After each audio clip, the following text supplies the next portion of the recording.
And now, President Trump, he continues to tweet about the need for a border wall.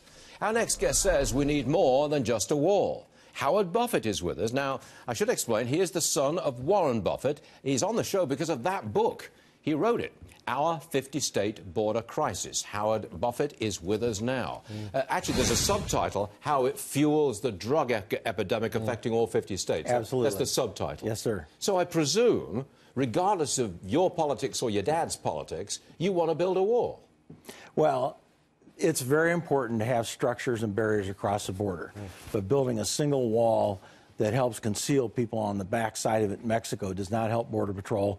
And there are a lot of areas where a border wall just won't work. Okay, but you're in favor of a structure Absolutely. of some kind of border security different from what we've got now, because what we've got now is not working. Well, what we've got now, there's two issues. One is we need to improve what we have. If you go across one of our ranches, just one of them, with you own property right there. Yes, you'll find 8 different types of border fencing.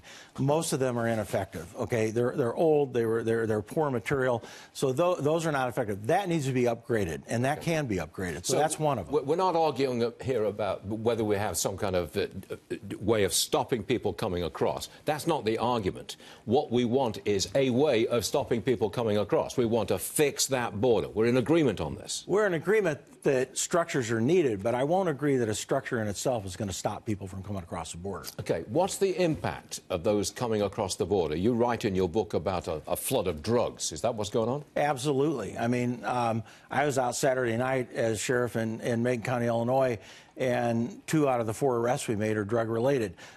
Drugs have just become so commonplace across this country, and you, with the people that you typically have viewing your program, should be really concerned about how it's going to impact our future business and our ability to hire people for businesses. Fair point. Now, the drugs coming across the border, the most dangerous one in my mind is fentanyl.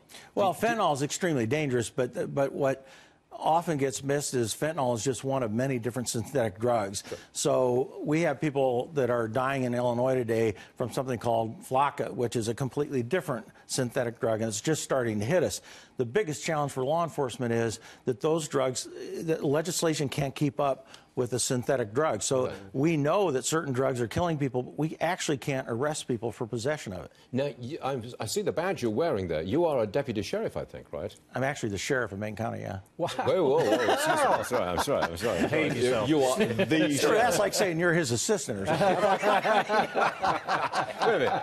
You are the sheriff of a border county. No, in Illinois, I'm the sheriff, and I have volunteered for 5.5 years in Cochise County, which is on the border. In Cochise County, which has 83 miles of border. Okay. So what's the main thrust of the book? Is it to seal the border, or is it to do something about drugs?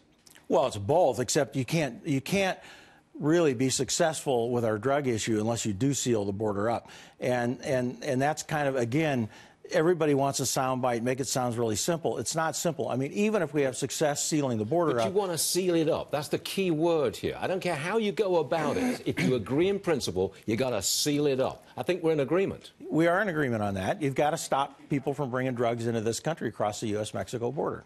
We're in agreement. You've got to stop people coming across the border. We are. Yeah. Now, what do you think's going to happen when this caravan of migrants arrives at the southern border? You know what's going to happen, don't you? Well, and that's part of the issue of not having border security, is that people believe they can cross the border. So if people believe they can cross the border, they're going to continue to come to the border. Are you a Trump supporter on this? On the border issue, are you a Trump supporter? I'm not taking a political position on it. I will tell you that those people that are coming across Mexico, whether they're immigrants or whether they're drug mules, it's not doing our country a good service to allow them to just walk into our country.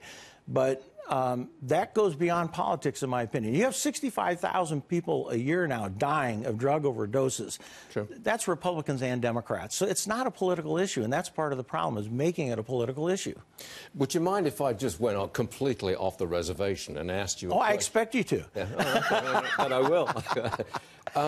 Your dad. Yeah. Worth, what, 60 or 70 billion dollars. I stopped counting a long time ago. The richest people in the world. Now, when he passes, he's going to give most of his money to the Bill and Melinda Gates Foundation. Well, he's already giving a lot of money to 5 foundations. Well, why doesn't he give it to you? Well, I'm perfectly happy with that. I think my sister and brother would tell you that we're all perfectly happy with what he's given us. He's given us a lot of money. We gave away $180 million last year. That's a lot of money. It'd be pretty hard to be sheriff of Macon County or do some of the other things I do if I had to give away, you know, $1 billion or $2 billion a year. I'm perfectly happy with what we're doing. Do you share your dad's politics? Because I've clashed with him a few times about tax cuts. Well, I've clashed with him a few times too, so we're in agreement there too. So. Nice try, young man. Nice try. Howard, it was a pleasure. Thank you. I wish you well with the book. I'm sure it'll be a great success. Thank you very much. Thanks a lot.